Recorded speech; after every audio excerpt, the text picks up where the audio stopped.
రాజ్యమేది లేదు గాని రాణిలాగా చూసుకుంటా, కోట కట్టలేను గాని కళ్ళల్లో నిన్నే దాచుకుంటా.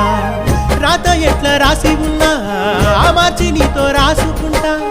స్వర్గమంటూ ఉన్నదంటే అది నీతోనే ప్రతిరోజు పంచుకుంటా.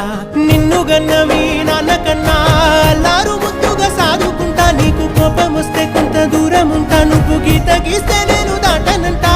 కంట నీరు కంటి రెప్ప దాటకుండా కాటుకై కావాలుంటా.